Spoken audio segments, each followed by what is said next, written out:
You got one for me? Women. Women. And I would say that, well, every group that feels they've been neglected or abused, they have continuing issues.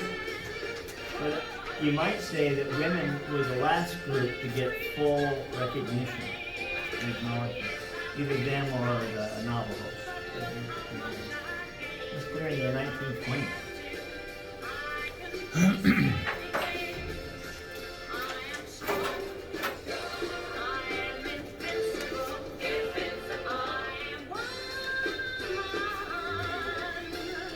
Now I'm going to start my monologue early, so you got to be ready to support me. Give me the love I need. Okay? Can you do that? We have a long lesson here. Go, Helen.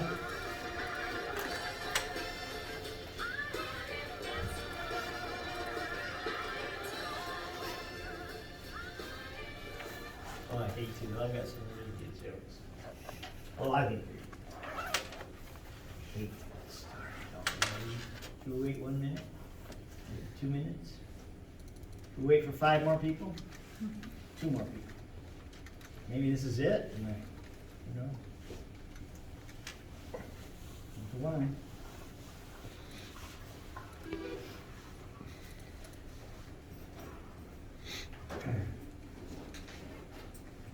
Two. All right, come on down. I'm going to get somebody on the front row that always laughs.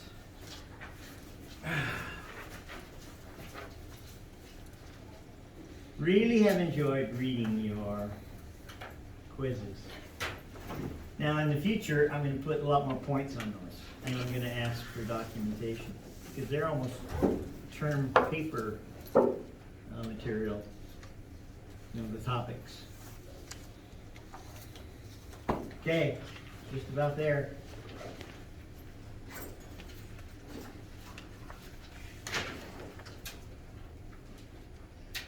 Let's do a little roar and then we'll pause it, okay?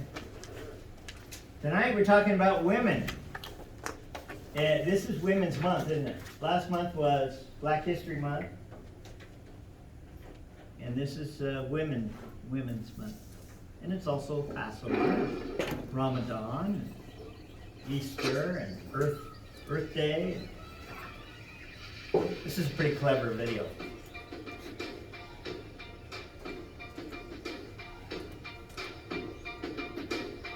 So they survived the airplane crash on Bengal Island.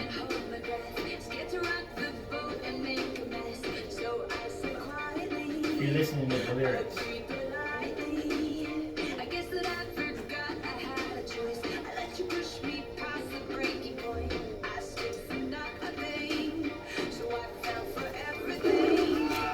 Oops! there goes her dominant other.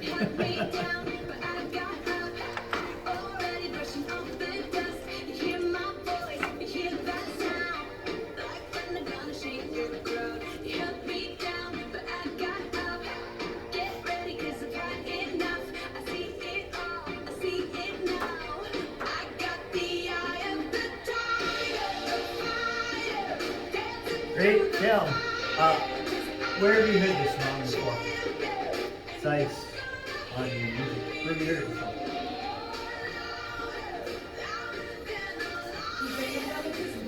Super Bowl 2015, yeah.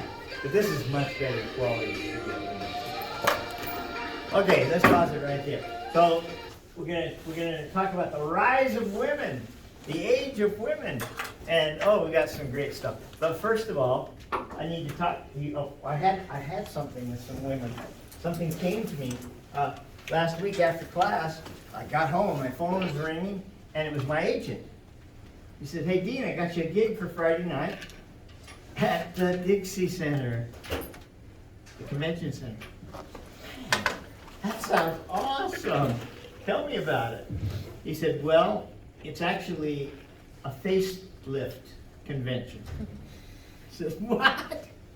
A facelift convention?" Yeah, a bunch of women have had facelifts, annual convention, and they want you to do 7 minutes. I said, oh man, I got two problems with this. Number one is the money. I said, what kind of money are we talking here? And he said, $1,000. And I said, $1,000? $1,000? He said, yeah, $1,000. Okay, I'll pay them the $1,000. Well, so my second problem is I have a little bit of an issue with plastic surgery. It has its place.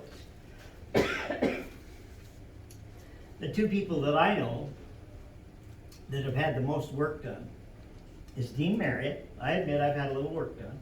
I'll tell you about one of those episodes. And my friend Joe Biden. We're the same age, okay? But I'll tell you what, he's had a lot of work done. And they have really done a masterful job on this guy. I mean, he looks so good, doesn't he? Except for his little wimpy hair thing. Yeah, he looks great. Well, like I say, I've had a little work done. So my work, I went in and I got too close to the campfire and I singed this eyebrow off. I went to the plant and said, can you fix it? Oh yeah, no problem. Well, how do you fix it? He says, it's really quite simple. We just transplant the hair from the hind leg of a dog in there, and it turns out very natural, and there aren't really much in the way of side effects. And I said, okay, let's do it. And it looks okay, doesn't it? They both look the same. They both need a little love, but yeah. So he didn't tell me about the side effects. Problem is, now every time I walk by a fire hydrant, my eye goes like this.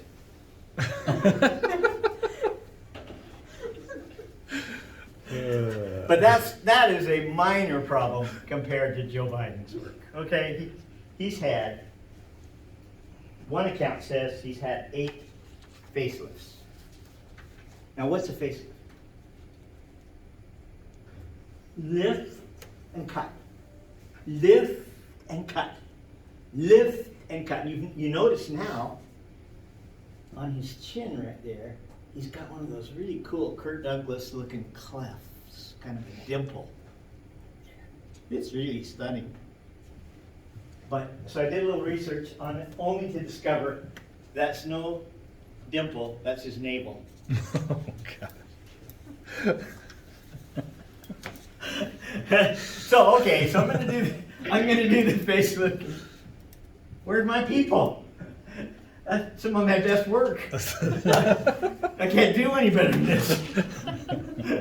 So anyway, I go to show up at the convention center, all ready to go. I walked into this place, and it was concert seating, theater seating, and there were about 75 or 100 women, and they all looked identical.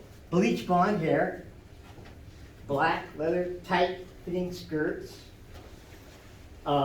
stilettos, okay, and their faces all look like this. And that's a tough crowd, because the more jokes I told, I got more and more discouraged because I couldn't tell if they were laughing because their faces didn't move. Oh boy. So I finally got discouraged, and I said, gals, I appreciate that you invited me here, but it hasn't worked out so well. In fact, I'm not really sure this is a facelift convention. What I'm thinking is it's a rehab for it's a detox for Botoxers. Well, anyway, they actually paid me. Well, it turned out okay, a little bargaining and that Magnum 45 I had, between the two, I was able to get medicine that I was deserving. So now, on your assignments, these papers you picked up, they contain 3 separate assignments. Do the yellow one, tear it off, and bring it next time. You got 3 more. We've got 5 more sessions. So you're going to bring one almost every week. Okay, don't bring them all the last week. Get ahead of the game. In fact, they get increasingly difficult because I don't give you the exact page. I give you a range of pages. It might be 3, it might be 5, it might be 10. Okay? So it's going to take you more time. And then you have your films. Got to do 5 new films, and some of you haven't done the first 5 yet. You have a total of 10 films. And then the final, I will give out the last week of class, and you take it home and fill it out and bring it back during our final time. Okay? You're getting really close, aren't you? Okay, well let's finish up our video on roar. So I don't know, should I burn these? I like them. You like them? Okay. Forward to them.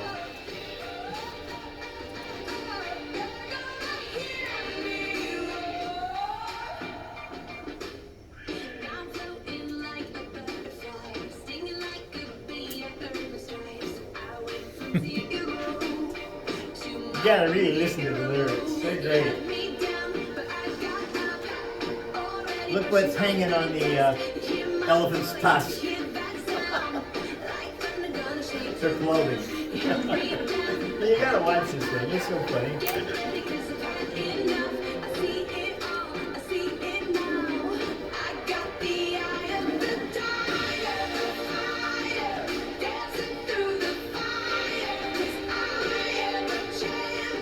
She is a champion. You're gonna hear me roar, people.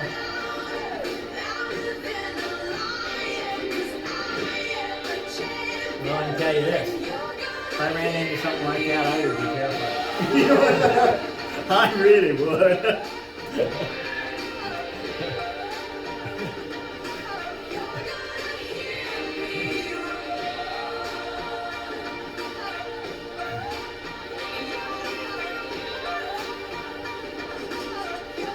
Okay, here comes Tiger. Let's see what that's going to happen here.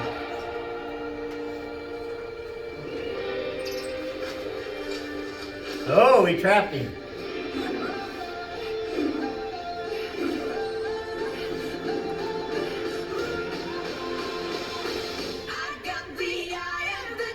That just doesn't work too well in the Super Bowl. This is great.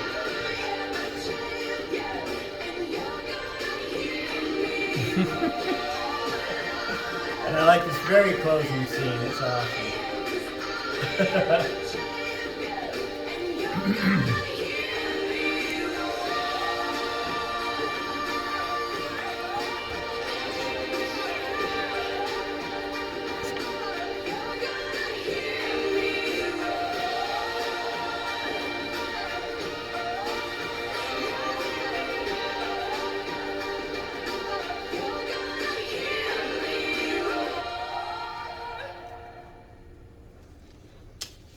Oh, it's all a dream. Not so much. Okay, so the 1890s was the age of women, and it lasted for 30 years. The rise of women. So let's look at my notes. In the 1860s, because of the Civil War, women came out into the workplace, mostly fabric and sewing jobs for the war effort in the Civil War. But then after the war, a lot of women said, "Hey, I don't want to go back. I don't want to go back and just be a house lady. I want to have a job. I want a paycheck." And so they start going to schools. By 1890, there were 5 million women in the workplace. By 1900, they entered into clerical and higher paying professional jobs. By 1900, there were 80,000 women college graduates. Now, I don't know how many men college graduates there were in 1890. That's a significant number. Nearly 100,000 women with college degrees. What are they going to do with these degrees? Are they just going to Google it and see what kind of jobs are out there? They're going to have to create a job, aren't they? Because of the nature of the workplace, women weren't hired to be managers and directors and things. And so they begin to organize. They form a network of women's clubs and reform groups, And most importantly, the temperance movement begins. And what does temperance mean? We got some big words today. We got to digest. Temperance is about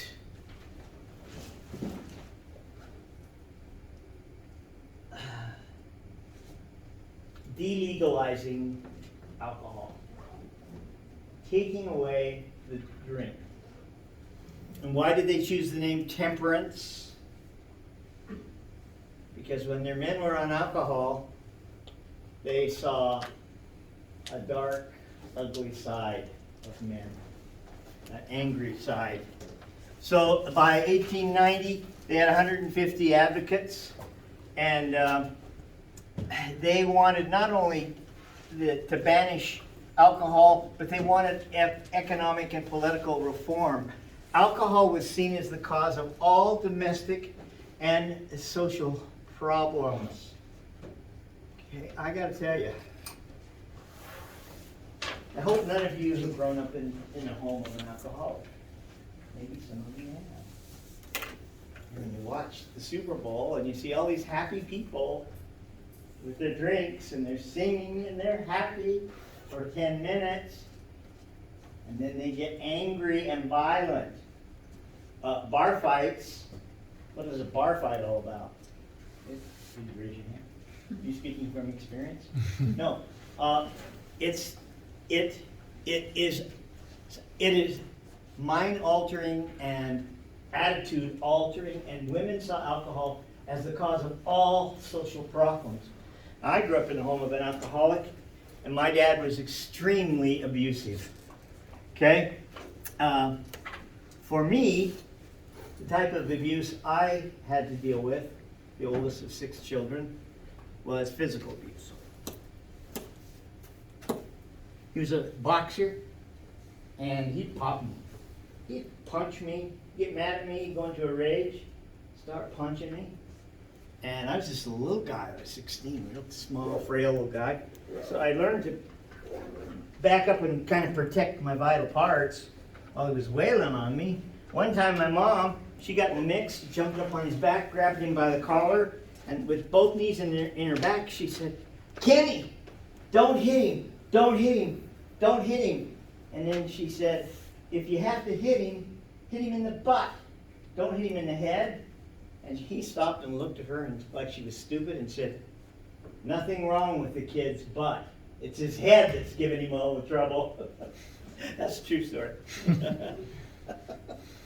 So anyway, in my mind I used to say, oh, he would always apologize, if you want to call this an apology. "I only beat you because I love you." And so I used to say, "Oh, if only I could return so great a love." You know what I'm saying? My sisters endured a far more evil kind of abuse. Horrible. It affects generations of people. Maybe you know more about that. And the women of the 1890s felt that if they could banish alcohol, they could get rid of all that. Now let's do the Let Freedom Ring. Martina McBride. Now I cry every time I see this, but it's okay. It's okay. We need to cry. Come on down.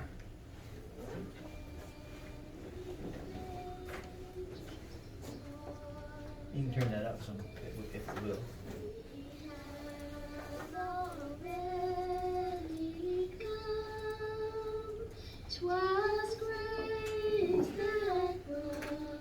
This is a Protestant hymn that's being sung here. And grace will lead me home. That's a mother, fictional mother and daughter.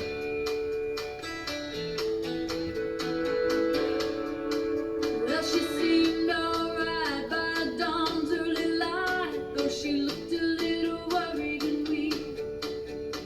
She tried to pretend he wasn't drinking again. Daddy left the proof on her cheek. I was only 8 years old that summer, and I always seemed to be in the way. So I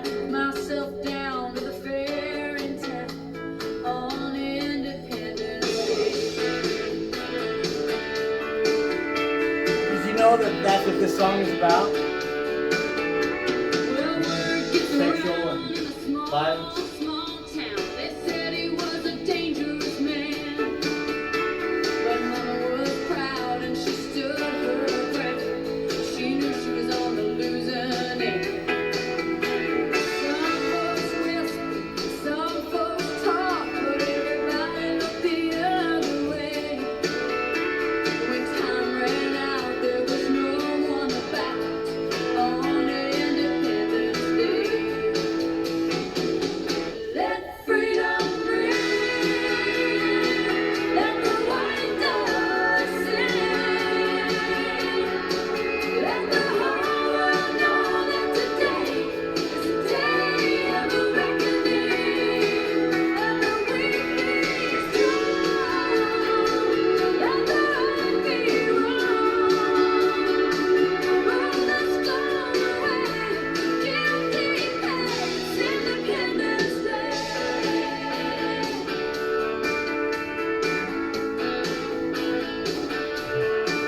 Well, she looked the sky like 4th of July.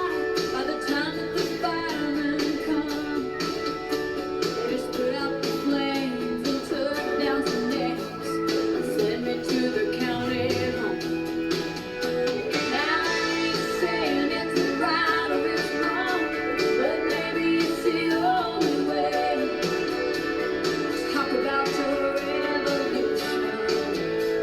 It's Independence Day. Let freedom ring, let the white dove sing, let the whole world know that today of a reckoning. Let the weak be strong, let the hurt It's be okay if it's hard to watch. roll the storm away, guilty pays Independence Day. Roll the storm away, Independence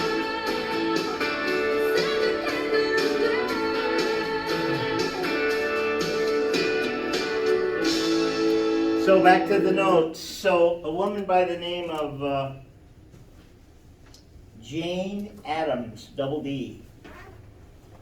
She formed in Chicago a series of houses called the Hull House, and these were refuge homes for victims of violence, and had a place for the children, and they had nursery, and they had health care, and they had legal counseling and divorce counseling. They had all the things that a woman disbanded from her own home would need for survival. And these reforms led to many wonderful things. As you can see, building codes, sanitation, shorter hours, safer workplace. By 1917, the 13,000 that started all this are now 2 million women strong.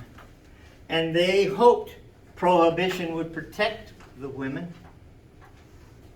Their husbands who engaged would come home drunk, engage in domestic violence, or come home broke, having squandered their whole paycheck at the bar.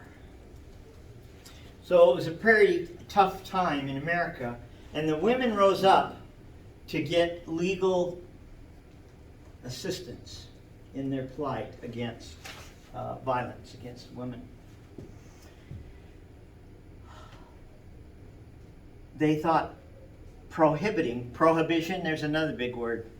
Prohibition and temperance are the same thing. Temperance is we need to outlaw alcohol, and prohibition is actually the laws they used to protect women. Protestants got on board. They say, hey, not only is this good for women, but it's good for America because we can put those awful Germans in their place.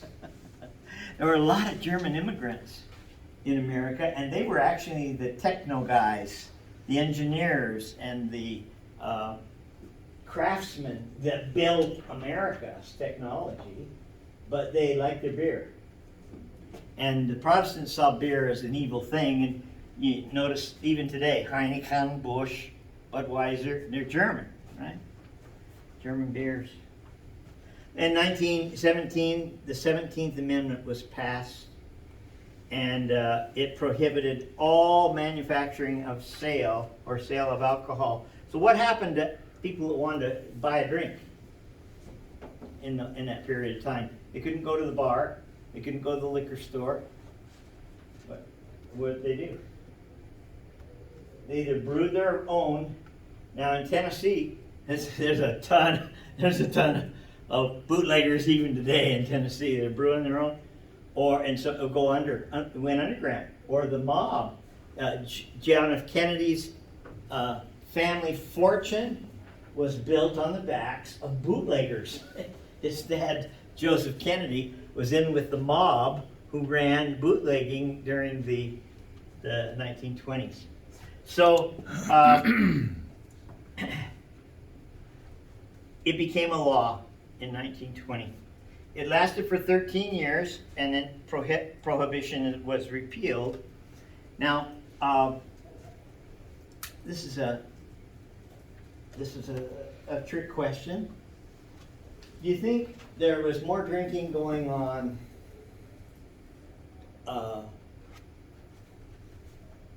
during these times of prohibition than now?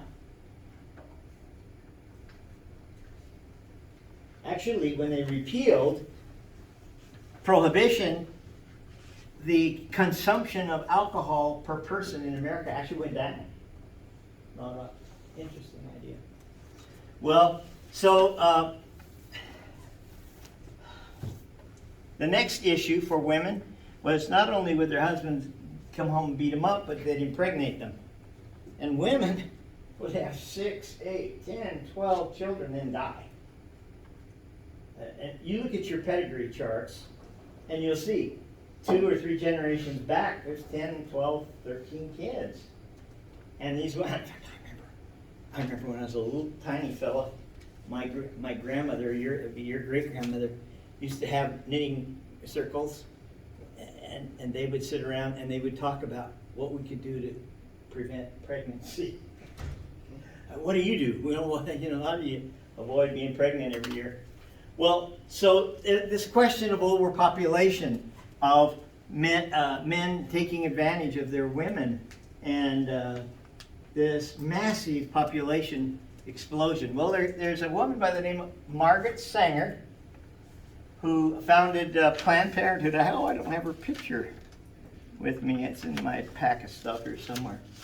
She goes to work to get women's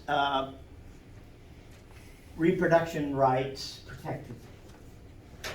Noble cause.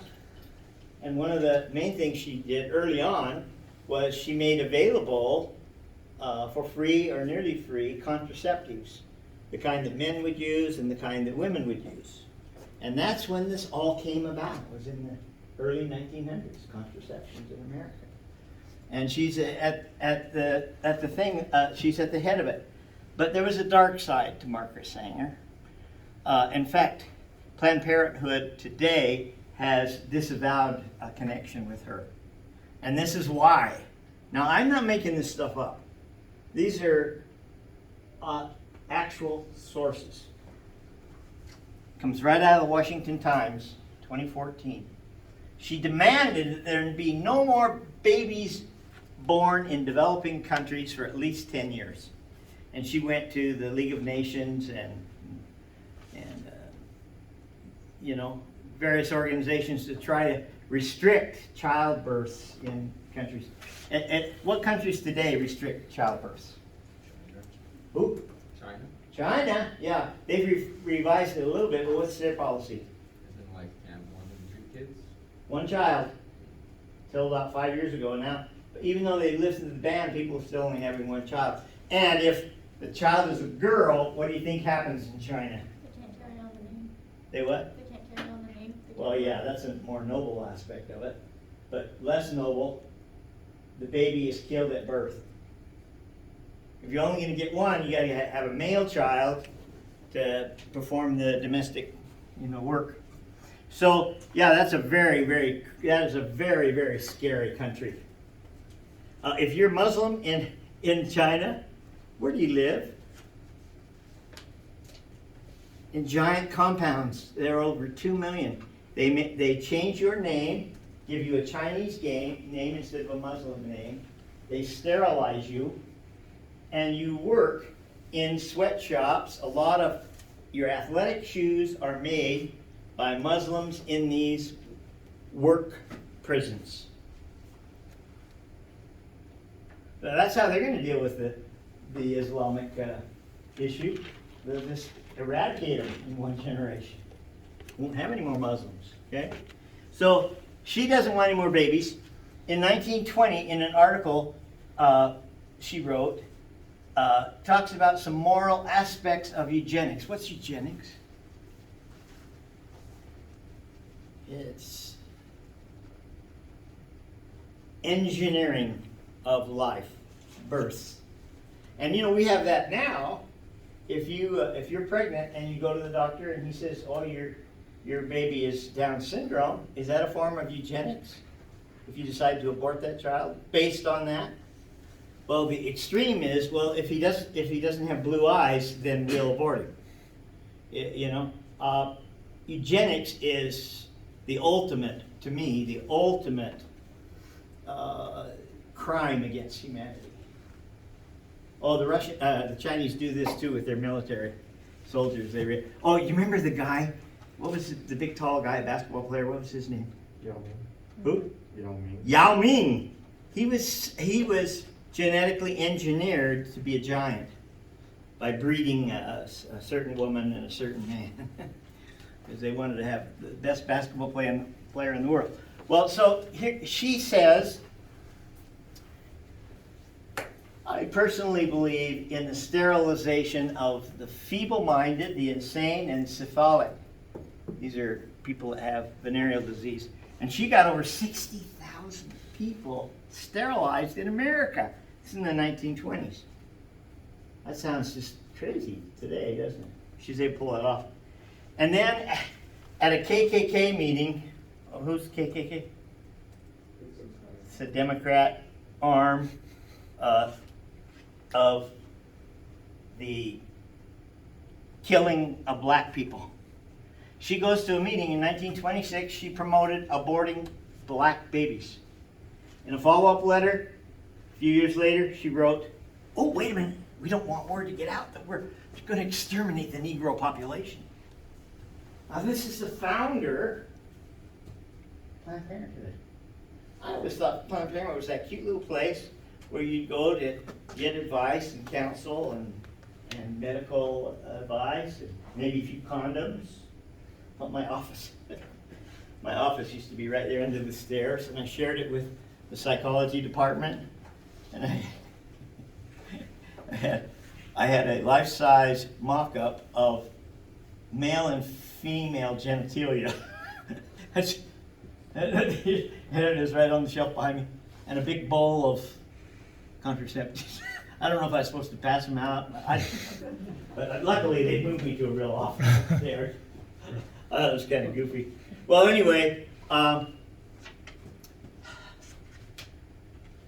you know where the bulk of Planned Parenthood facilities are located in America today? Black neighborhoods. They're still doing it. Most in New York City. There are more black babies aborted than there are children born in New York. They're still doing it. They're targeting those they feel maybe shouldn't be so populous. Well, I wish I had that picture. I've got a picture of her on the cover of Time magazine in the 1920s. She was a very attractive, lovely lady, but she was a crusader. She had a definite idea about who should be permitted to live and who should be permitted to have children and such.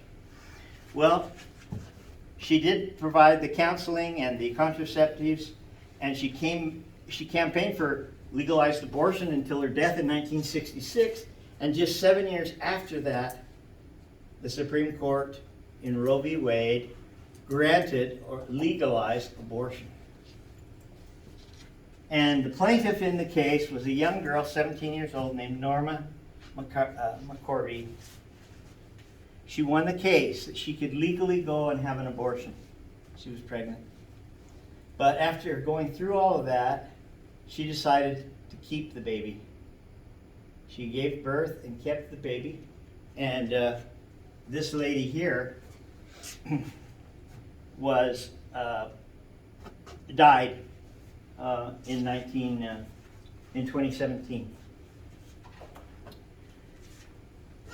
Now, abortion. You're a little. Now, if you need credits, apparently we've had 3 quizzes so far. You got to have a total of 4, and so we'll have this one plus 3 more, so you can get caught up. This one is on the topic of abortion, and I would say that it's probably abortion today, even though it's 50 years later. I think it's probably the most divisive issue in America. Abortion. And it's not a simple thing. Now, I love what some of our politicians say. Oh, we follow the science. That mask you're wearing, is there any scientific evidence that says it's going to protect you? There isn't any. But it's a feel-good thing. You know, we wear our masks because we're trying to show respect for others and not cough on others and such. There's no real science behind it. Why are schools closed in blue states but not in red states? Because the teacher unions say it's unsafe for me to be there around all those children. We're not opening our schools. How many of you that came from a town where the schools are still closed or nearly all closed? Raise your hand. If you came out of LA, if you came out of Chicago, if you came out of Denver, your school's still closed. We never closed here. We closed for 6 weeks.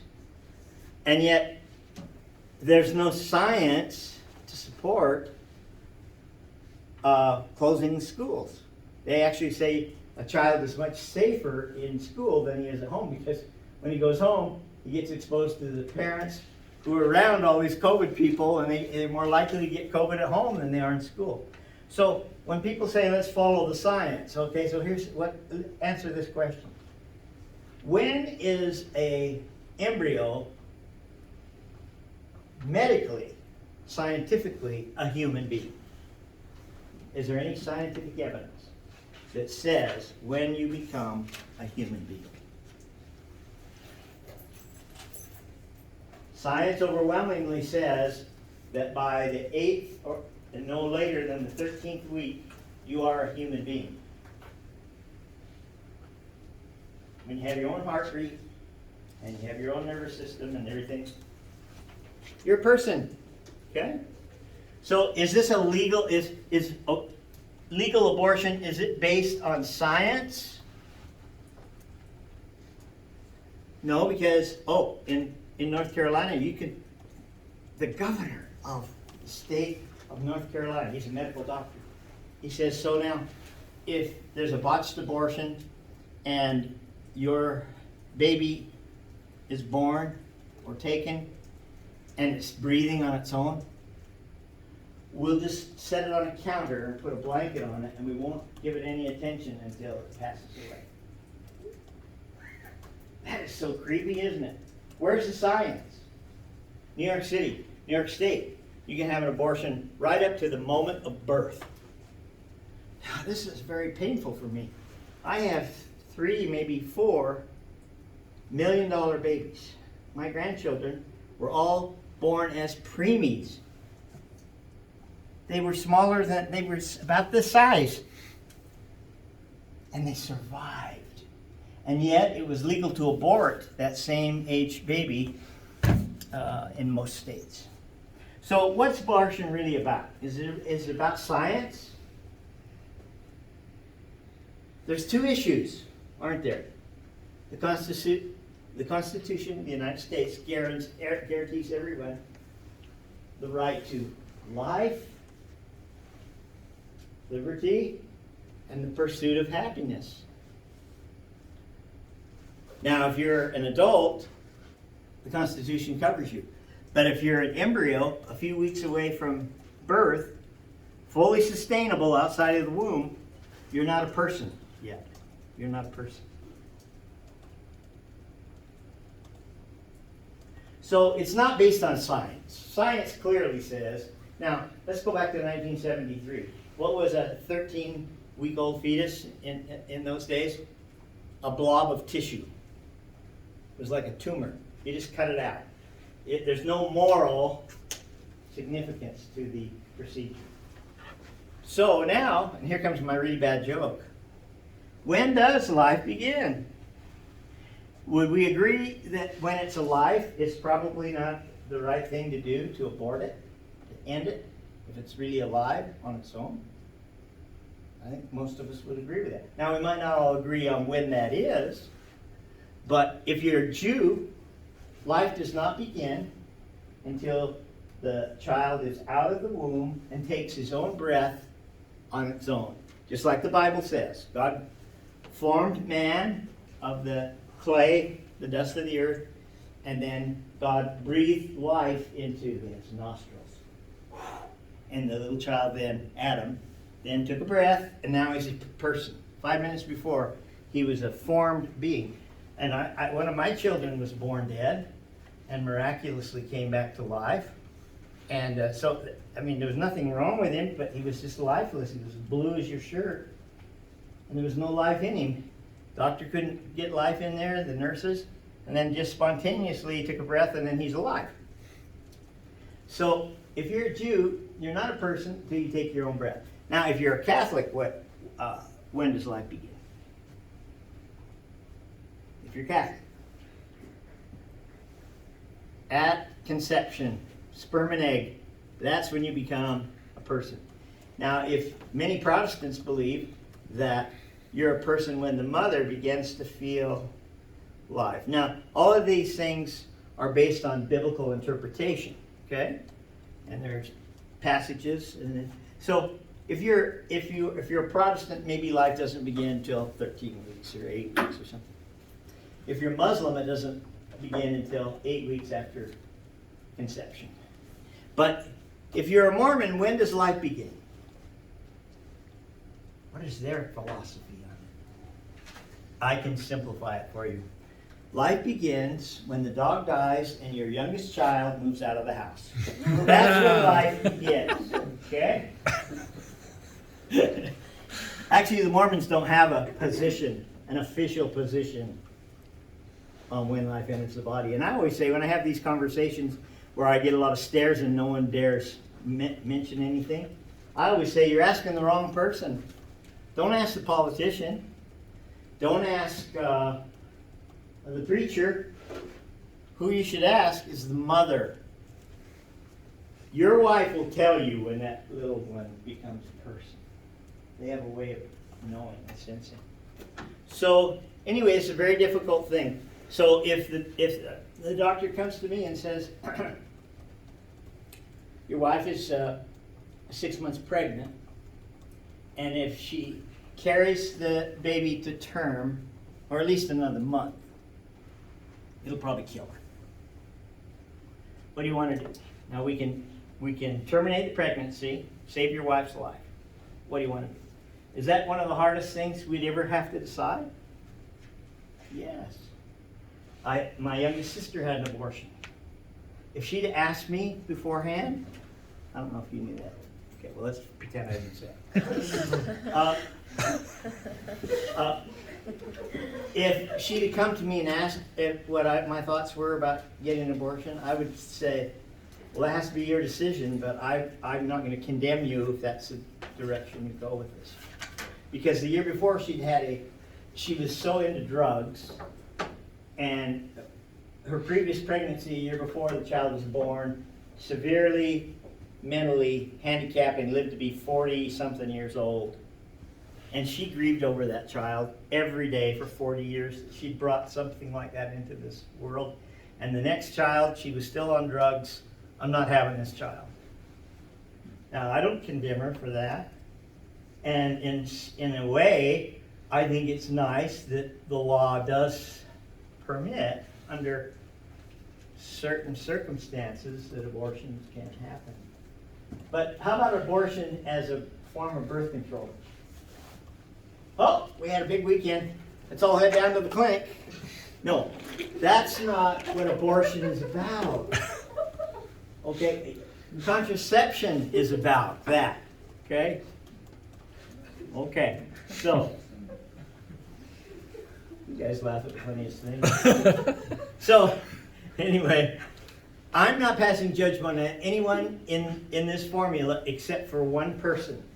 And I have extreme animosity towards one person in this formula. It's not the 17-year-old girl who was taken advantage of. My heart goes out with sympathy. It's her boyfriend who took no responsibility in avoiding a risk that is a real risk. He didn't take charge of that situation, whether it's some type of birth control or whether it's not having sex. I put it on him. Why would any young man put a girl that he really cares for in a situation where she might have to make a life or death decision? Now, it's always complicated, you know. But you see what I'm after? I'm not trying to be judgmental here. But what are you going to do about it? You just did a big, you're working on a worksheet right now on it. It is so complicated. Well, there have been over 63 million babies aborted since 1973. Norma McCovey's daughter was not one of those abortions, however. Last year there were 850,000. Oh, by the way, how many illegal people here working here in America because we can't find enough hotel maids or truck drivers or whatever? How many illegal people do we have in America doing the jobs that other Americans can't or won't or are not available to you? 63 million. If we weren't doing abortions, there'd be jobs for all these babies. How many of you know a family that adopted a child that was an unwanted pregnancy? Yeah. How's that working? Pretty good, huh? Some better than others. But that's a very kind thing for people to reach out and say, well, you don't have to kill it. I'd be happy to raise that child. Okay. A part that we missed was the tragedy of addiction. And I want to back up just a little bit and talk about addiction before we move on. Now, how many of you think 43% of the people in a room like this on this campus have smoked pot? Some regular, about 25% of you smoke it regularly as a recreational substance. I'm not addicted. It doesn't affect me. My parents can't even tell, you know. You just get high, have a few laughs, and then it wears off, and that's it. That's not it. And the same with alcohol. This is one of my former students, Jeremy, right here. This is his little child. This is his mom and dad and family, and his pet snake, and his little boy. I'm sitting at a table in the backyard of my parents' home. I honestly thought 2 months ago, when I was on an airplane headed to Florida, that I would never be coming here again. But I relapsed at a certain point. And I realized there were many triggers in Florida. So my father drove out there and rescued me, brought me home and such, okay? Every day, I am back in my routine. eating healthy, gym every day, made a goal, go to meetings, AA, every day, and pray. These things keep me healthy and so on. Won't read the end of it. 2 days later, he took his father's shotgun and put it in his mouth and blew his head off. Great young man, good student. Only problem is in high school, after the football game on Friday night, the team had a habit of going out and having a few beers. Seems pretty harmless. What he didn't realize is he was an alcoholic. And it destroyed his life. Now I have 4 sons. 3 of them and 1 grandson have criminal records because of drugs. The grandson spent 6 months in jail. 18.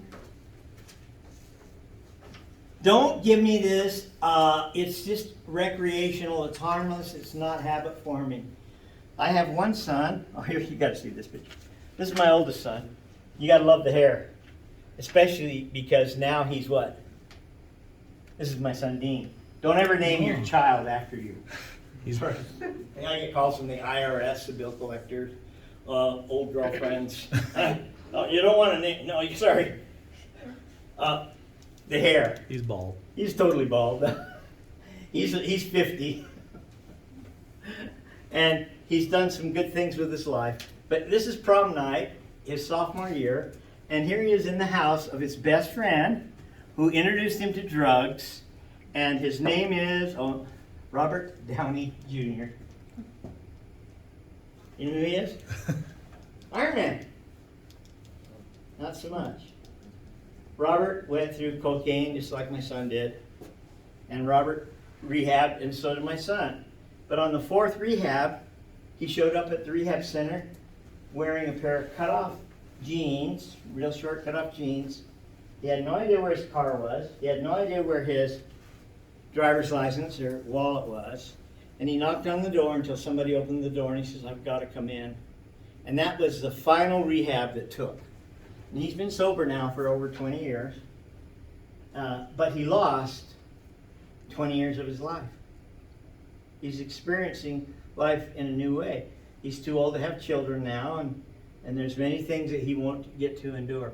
But don't talk to me about it's only for recreational use. There's no such thing. It'll get you. It will get you. I'm the living proof of that. Okay. Bye, Dean. I'm going to go home and call him. He's mad at me, and I'm mad at him right now. But I'm going to make amends. So, let's go to my notes. Do you want to read this? No, and I have his funeral, and I have all kinds of stuff in there, but we won't. So women, these women organizations also supported greatly the war effort. Okay, World War I, we're talking, and they sold war bonds. Here's some pictures, and these were out of your textbook. Oh, you remember they got the right to vote? And what are these 10 states here? Those are the Western United States, and that's where women's vote began. It was legalized by President Wilson. He did that to get them to vote for him for president in the West, and it worked. But see, half of these states right here were inhabited originally by polygamists. And so his idea was, we'll give the women in Nevada and Idaho and Wyoming and Utah and Arizona, we'll give them the vote, because then they'll vote opposite of what their husband votes. You got 4 wives and 1 husband, you just nuked him, didn't you? Well, it didn't work though. Women tended to vote the same as their husbands. Now during the war effort, these are some pictures of the war effort. The women got involved raising money for wars. Now we don't do that anymore. Now we just write a check for the wars. $4 trillion for Afghanistan. No problem. But in the old days, you had to actually raise the money to buy the munitions and to pay the soldiers and fight the wars. Okay? So let's go to my notes again. So they were a big support in selling those war bonds and rallies, and they worked in the factories that produced the tanks and jeeps and everything. And then some of them actually went to Europe and served in the military as nurses and clerks. And they actually established the first blood bank. They figured out that you could take these wounded soldiers, and if you matched the blood properly, you could give them transfusions and save their lives. Now, do you know where this happened in Europe? I'll give you a clue. This is a joke.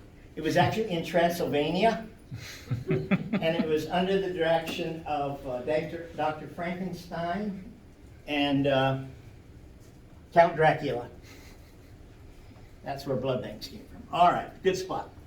Okay, so now we're going to have some music. Show us a video clip of the Charleston. And anyone that wants to earn 20 points tonight, I'll put it in your column where your quizzes are. And it's got to have dancers. Charleston. If you'll get up with me in the aisles, and I'd like about 10 of you, girls and guys, and we're going to do the Charleston together. And if you do that, you win 20 points. How many brave souls do we have tonight? Raise your hand if you want to try it. I'll teach it. I used to dance it on the television. Nice. Come on, kind of fill the back aisles, in the aisles, anywhere but not the tables, please. So we're gonna learn to do the Charleston. Now it's very simple. It's front, middle, back, middle, front, middle, back, middle, and you can do it with both feet. Yeah. But she's got it. So what you really want though is you want to really animate it with your hands. In fact, you don't even have to move your feet. You can do the Charleston just with your arms. So let's see it. You got one for us? Oh look, this is the real oldie. Yes. This is the Roaring Twenties.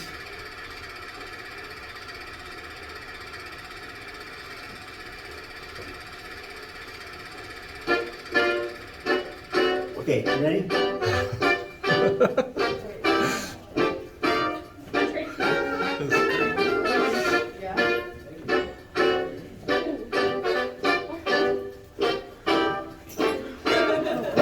Crazy. Go. Look at you. Is somebody taking a picture of this for blackmail purposes? You guys are so awesome. So that's the Charleston. All right. So So the speakeasies came about in the 20s. You know, because alcohol had to go underground, and so they'd go to the bars. So I'm going to pass this paper around to print your names out legibly if you're a Charleston person. And I got to tell you, you were the best I've ever had. And it sure beats listening to my lecture, doesn't it? So you have this whole new culture clash. I'll read some slang words. Anybody could get all these right would get some points, but I know you won't. So, where's my glasses? In your My pocket. Okay, so here we go. The women's liberation movement developed a person called a flapper. Well, what's a flapper? It's a braless woman that has a short mini skirt with fringe on it. When they dance, they flap. Not that I'm going to say any more than that. But, and it wasn't just in the big cities. Here, I've got some flappers at BYU. Back in the 1920s. There's your flappers coming to BYU as freshmen, okay? Now, that's an actual photograph. Those are the gals. Do you recognize your grandma? Okay, so let's go back. Let's take it up. I want to show you the same group of girls 2 years later at BYU. Hey there! Oh, no. Okay, but the flappers, okay, and they had their own language, and they go to these speakeasies and they would get drunk and they dance with all sailors and everything, okay? And here we go. Answer these questions. Definition of bank is closed. No lovemaking tonight. The bank is closed. What were you going to say? I was just saying the bank's closed. Okay. What are berries? Berries and bee's knees. Something desirable. Good. Oh, she's got the berries. Means she got some real attractive looking knees. Okay. How about buttony? B-U-T-T. Buttony. We can come up with all kinds of ideas on that one, but what it really means is I need a cigarette. Because these were smokers. They love smoke. These women were big smokers. Canceled stamp. What's a canceled? Who else needs to sign up for the Charleston? I will give you points tonight. Anybody know?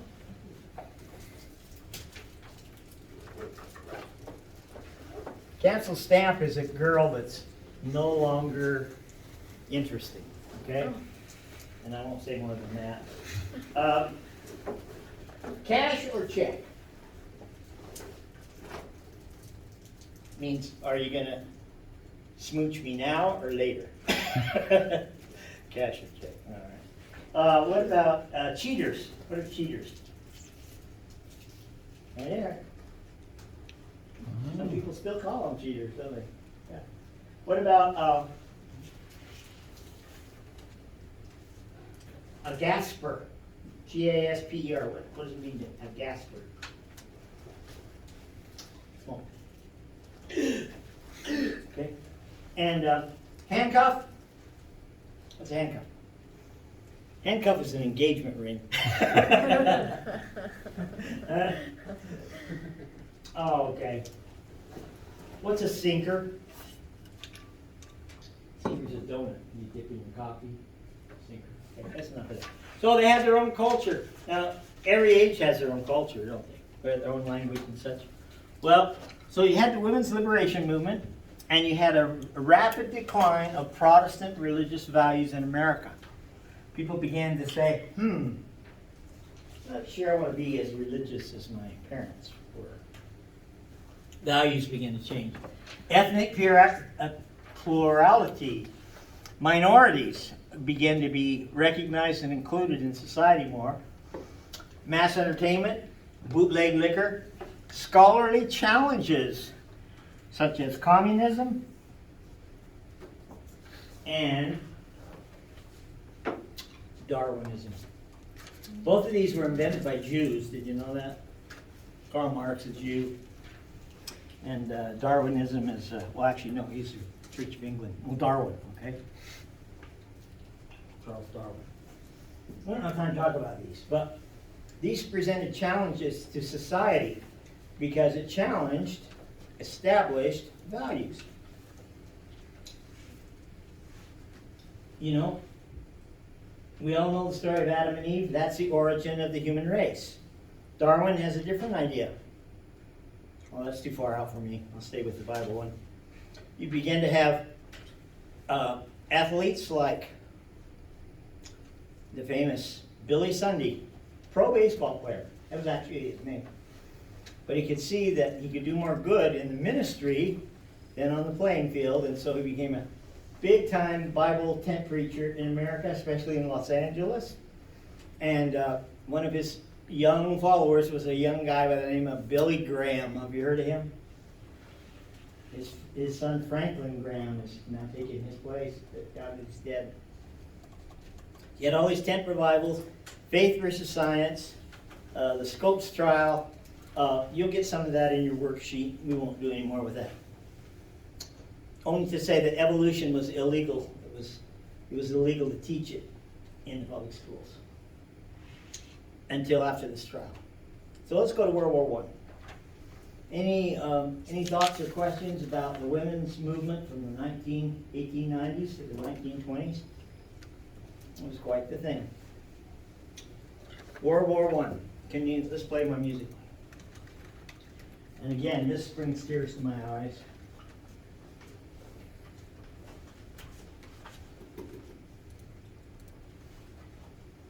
Which version do you want?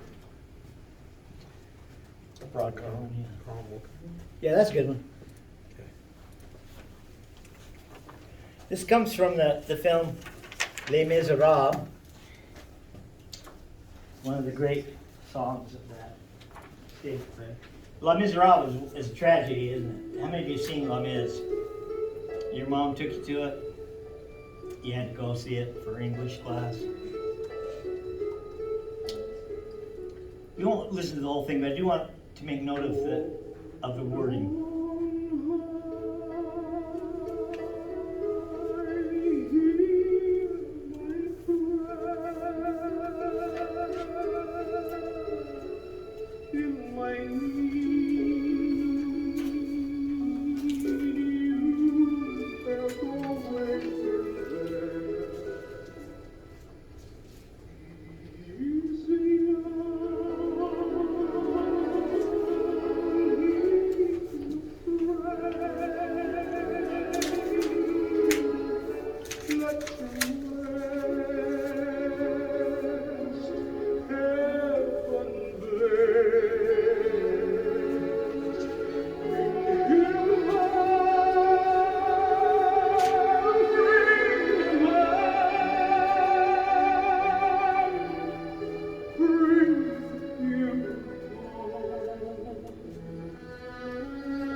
How many of you got World War I movie that you're planning to watch? Got one? There's several really good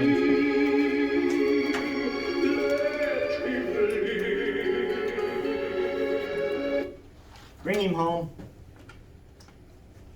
At every kitchen table in America in the 1920s, in the late 1918s. The words were there. Dear Lord. Bring him home. Bring him home. 10 million of those boys never returned. How many of you have been to a military cemetery? Maybe on Flag Day or something? I want to give you an assignment to do that. Maybe on Memorial Day. We've got Memorial Day coming up. We're in cemeteries all around here. And just stand beside the grave of somebody that died in 1918. It was the bloodiest war on record, and it was, people, I criticize people like me. You should never have fought in Vietnam. It was a worthless war, or Iraq. Why are you fighting in Iraq? What did Iraq ever do to us? There are arguments that could be made. But this is a war that absolutely did not have to happen. Well, let's see what happens here. So let's see the map. So back in the teens, you had Germany, which was a rising military threat. You had Russia, who at this point in time was ruled by a king. And that king, I've forgotten his name now. That king was first cousin to Queen Elizabeth, our own Queen Elizabeth. Okay? And in those days, the royal family had kings everywhere that were cousins. The royal family ruled Europe. But Germany has an ally, Austria, and they have Bulgaria, Turkey, and all of the Middle East except for Egypt are sympathizers with Germany. How many of you have ever heard of or seen the movie Lawrence of Arabia. One of the most boring movies you'll ever watch, okay? But it's a spectacle because of the cinematography and the story. It's a true story of how one British officer united all of the Arab world to overthrow Turkey. One guy. Pretty amazing story. So then you had the alliance, the triple entente, the alliance, for all these orange countries. So with that background, let's go to, then you had all the cowards, Switzerland, Netherlands, Denmark, Sweden. Sweden is, they've got to be the most cowardly people on the planet. And as I went to one of their military bases and saw them with their airplanes and their military, and they had this motto: "We will fight Russia." See, up top here, Russia is 12 miles away. Sweden, northern Sweden. Only,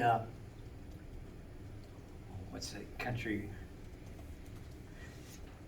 It's not Finland. Finland and Sweden connect at the top, and then there's Russia. They come in, and in Sweden they have this motto: "We will fight Russia down to the last Finn."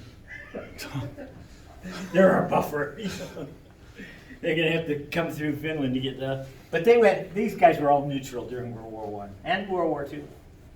Okay, so enough of that. So there's a guy. There's an archduke. Look at my notes. You can't see the notes yet, but you will. There's an Archduke, Franz Ferdinand.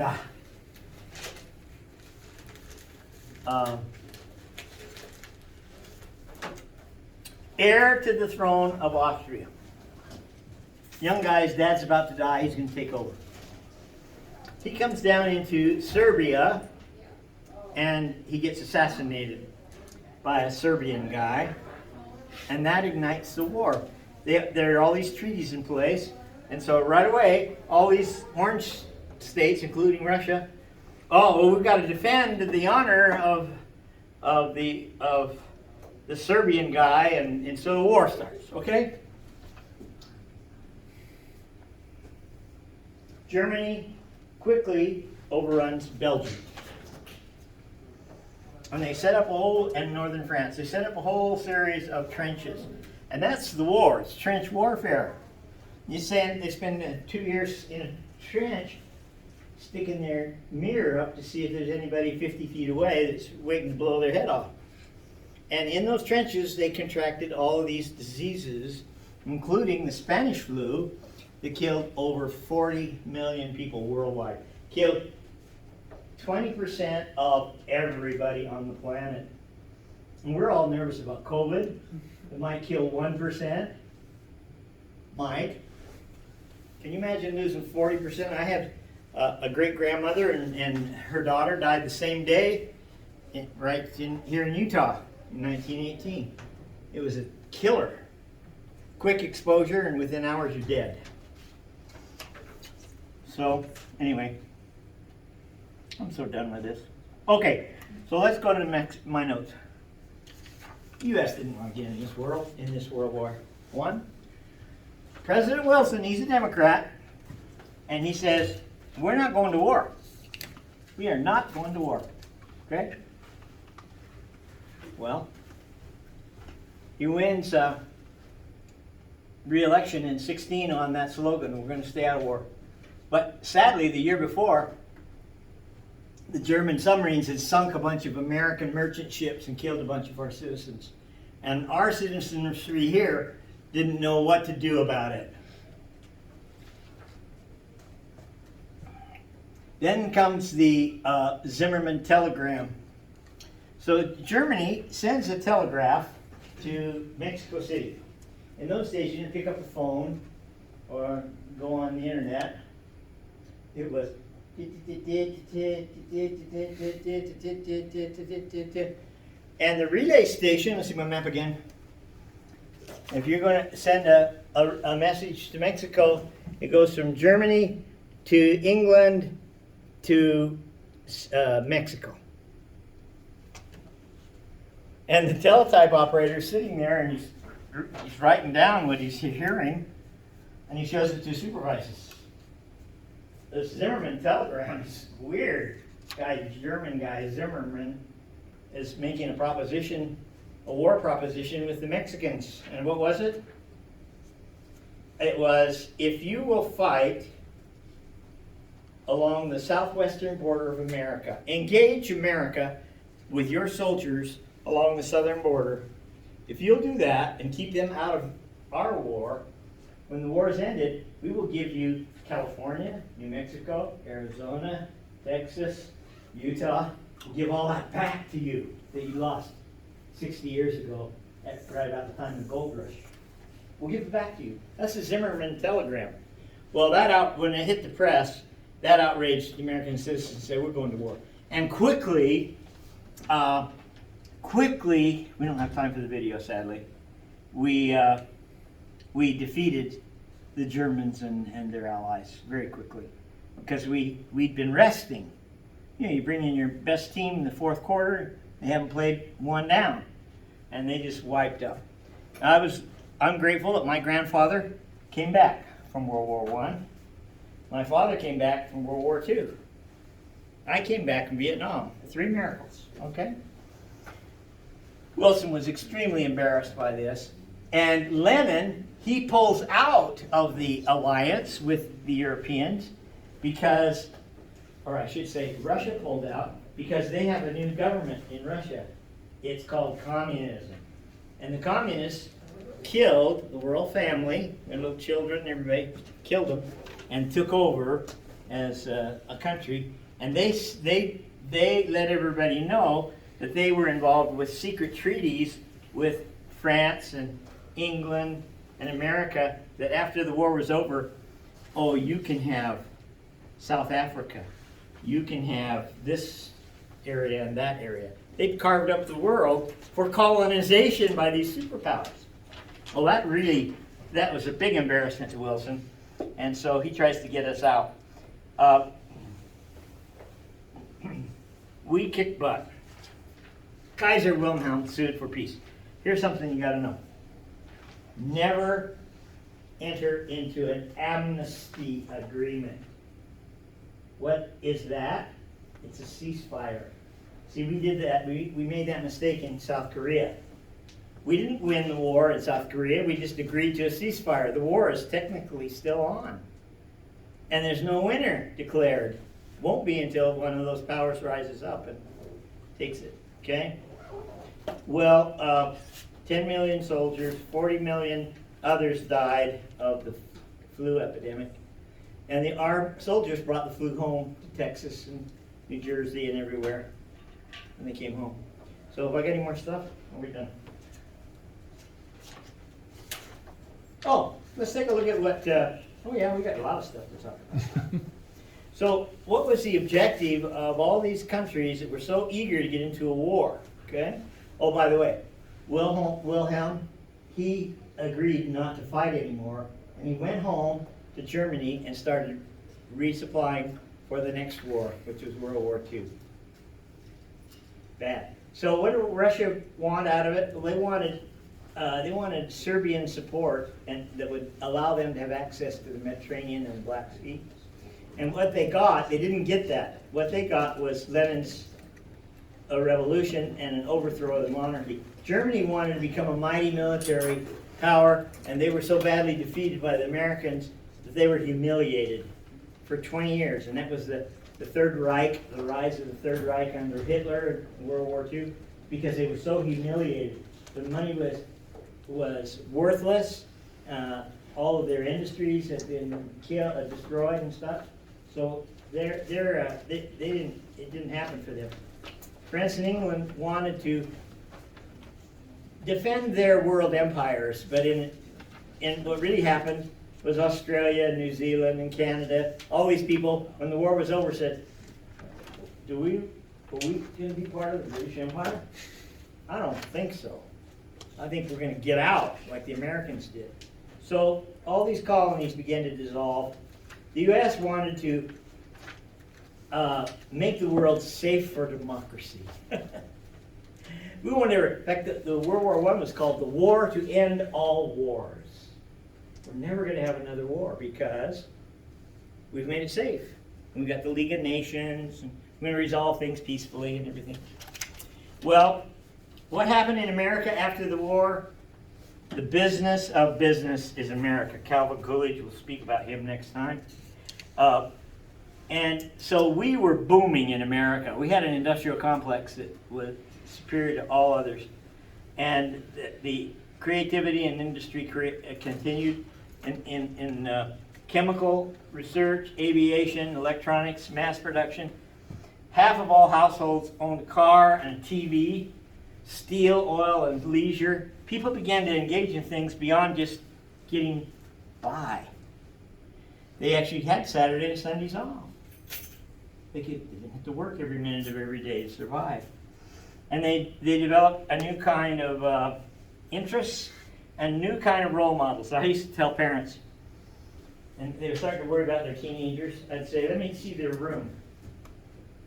And I could tell by the posters on the wall where they were at in their personal private life. You know, if they had a Boy Scout emblem on their wall and a picture of Jesus and a temple somewhere, yeah, your kid's probably okay.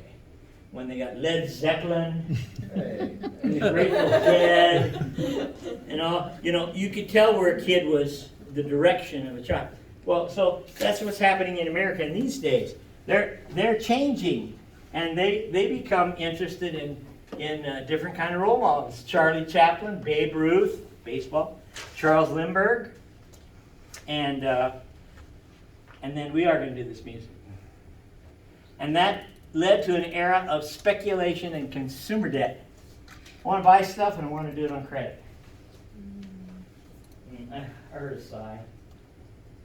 Well, how many of you are going to get to 1,400? You're pretty sure. Yeah. A lot more of you than what you think you're going to get that check. What are you going to do with it? Truck. Huh? Pay for a truck. So you got bills to pay. No, I'm gonna buy another one. Oh, you're going to buy a new truck. Good for you. I'm buying a new horse. Okay? Are you really? Yeah. Well, I've already bought it. I haven't paid for it. Oh. Right. Come on, Joe Biden. Where's my check? Okay? I want it now, and I want to get rich quickly. Let's hear the music. We won't do all of it. I got a little time.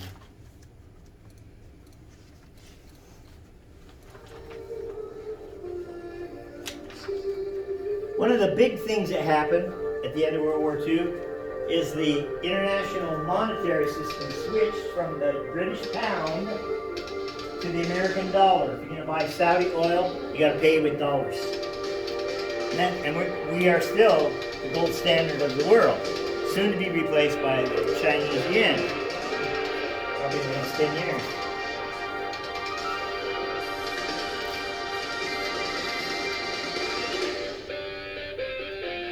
I love this song. I love the lyrics because you might say the theme of this song is very prevalent in today's culture too. Yeah, I want a job. No, I don't want to work nights. No, I want to work Saturdays. How much you get paid? $10? Nah, it's not worth my time. 15? That's the way you do it. You play the guitar on the MTV. That ain't working. That's the way you do it. Money for nothing and the chicks for free. Chicks for free. No, that ain't working. That's the way you do it. Okay, we've had enough of that. It's like, I'd love to hear the whole thing. I love that song. I play it a lot. Okay, so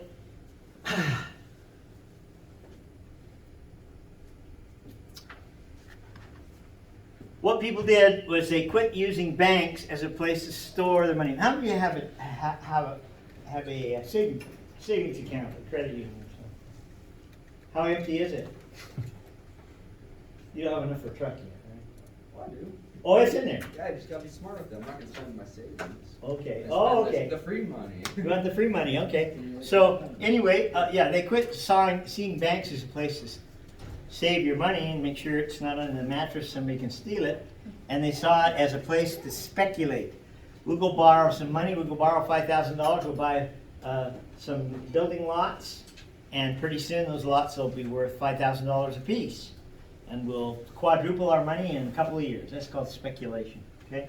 And that's what brought our country down, okay? What led up to the Depression after World War I was the prosperity was built on a false assumption that everything would continue to grow, and like stock market right now. Stock market's going crazy. There's no reason for it. It's going to crash. It does every 7 years. Crashes, you lose 40% of the value. It's just play money. It's not real money. It's just I'll sell my stock when it gets to $25. I paid $19 for it, and then I'll have all. But then you don't take the money out. You invest it in something else. Pretty soon.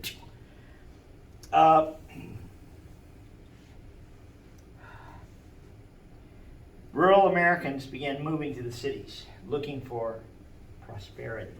A lot of people left the farms after World. My grandpa didn't. He stayed on the farm. But speculation in real estate, corruption in business, and then the big stock market crash. We're not going to do that tonight. But it was horrible. You had people. You've seen these video clips. People on Wall Street jumping out of apartment towers or business buildings, 20 stories up. They're just standing there on the cliff and then on their edge, and then all of a sudden you see them go step off. They lost everything. And there's no reason to live. And it was a terrible, terrible time. Well, God bless America. Hey, we've done some good things. We have lots to be ashamed of. It's kind of like becoming an adult, okay?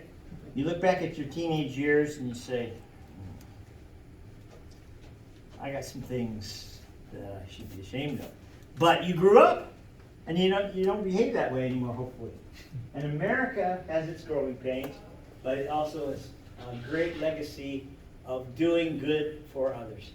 And I will close with that. We'll see you next time, and that will be just 5 weeks remaining.